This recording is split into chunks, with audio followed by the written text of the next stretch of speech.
4-чү бийлик деп эсептелген жалпыга маалымдоо каражаттары бүгүнкү күндө коррупцияга каршы күрөшүүдө өзүнчө бир күч болуп калды. Аларга карата кылмыш ишин ачууда кылдат болуш керек.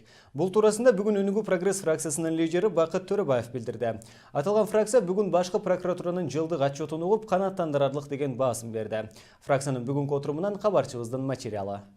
Бүгүн жылдык отчетту депутаттардын алдына башкы прокурор Индира Жолдубаева бермек. Бирок ал жүйөлүү себептерден келбей калгандыгына байланыштуу маалыматты анын биринчи орун басары Кылычбек Токтогулов берди. Анын берген маалыматына караганда, кылмыш жасагандардын саны 2015 жылга салыштырмалуу 0,8%га кыскарган экен.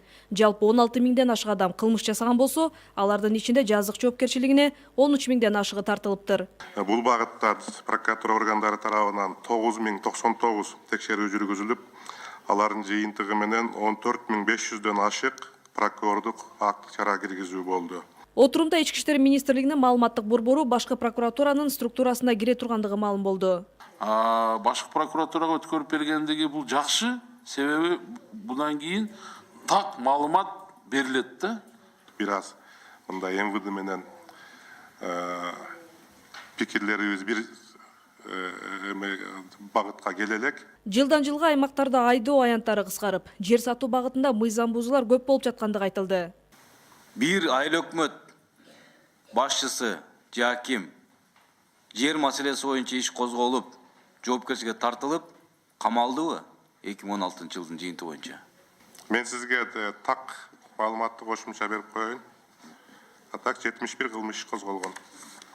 Эл өкүлдөрү акыркы учурларда адвокаттарга карата да кылмыш иши козголуп жаткандыгына тынчсызданышты. Ошол Текебаевдин адвокаттарына дагы иш козголуп атат деген ошол эми мен юрист эмесмин, бирок ошол жагындагы илет менен карап көрүшүңүздөрдү суранабыз.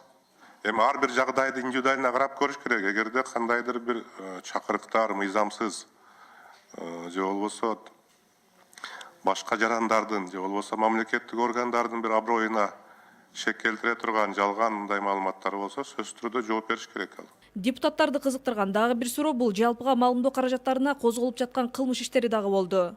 Массалык маалымат каражаттарына кандайдыр бир сотко берип, же ошолор боюнча чаралар көрүлгөн фактылар болгон муга чейин? Атайын бир массалык маалымат каражаттарына багытталган бул сотко берүү эмес, башкы прокурор анын укуктарын коргойт деген ошол мыйзамдын негизинде берилген доо арыз. Массалык маалымат каражаттары бүгүнкү күндө коррупцияга каршы күрөшүүдө өзүнчө бир күчкө ээ экендигин жана алар менен кылдаттык менен иштөөгө башкы прокуратураны фракция лидери Бакыт Төрөбаев чакырды. Акыркы 3 жыл ичинде булар дагы мындай тартипке чакыра турган бир орган болуп калды. Кайсы бир депутат жумушка келбей койсо, мына ушул депутат келбей атат деп, мына бизди тартып атышат. Азыр да бул жерде аябай көп, азыр карап атышат бул жерде. Өнүгүү фракциянын кайсы депутаты келбеди жыйында деп бул жерде тартып атышат. Бул да өзүнчө бизди дагы башка мамлекеттик кызматкерлерди дагы тартипке чакырып, түз жүргөнгө, этикага чакырып атышат да. Бакыт Төрөбаев 4-чү бийликтин өкүлдөрүн маалыматтарды таркатууда фактылардын, далилдердин негизинде иштөөсүн суранды. Жалпысынан Өнүгүү Прогресс фракциясы башкы прокуратуранын жылдык отчетуна канааттандырарлык деп баасын беришти. Изат Шугралиева, Бекжан Камзаев, Сентябрь.